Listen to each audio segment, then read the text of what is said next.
تراجعت الثورة فصارت مقاومة، تماما كما تراجعت وعوده من ازدهار اليمن واستعادة ثرواته إلى ثورة تجارة أحجار الزينة التي بشر بها زعيم المتمردين يوما ملايين اليمنيين. لدينا من أحجار الزينة ما نستطيع أن نكون به أغنياء كيمنيين.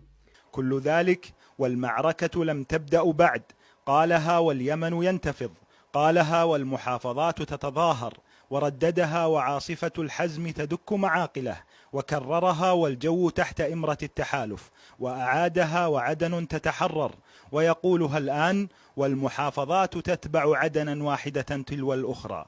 الزعيم السلالي قائد ما يسميها بالمسيرة القرآنية هزم لأن جنوده كانوا يحتفلون بالعيد كما قال في آخر خطاباته، وقاعدة العند التي آن قطافها ربما ذهبت مع إفطار 6 من شوال، أما صلاة العيد الكبير فربما تكون في صنعاء، قالها يمنيون.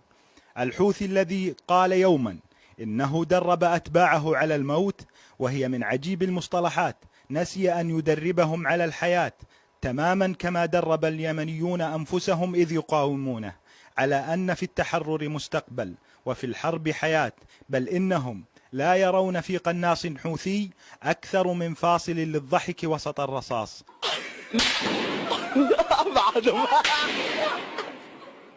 طلع يلا عادي، اللون هذا حلو برضه.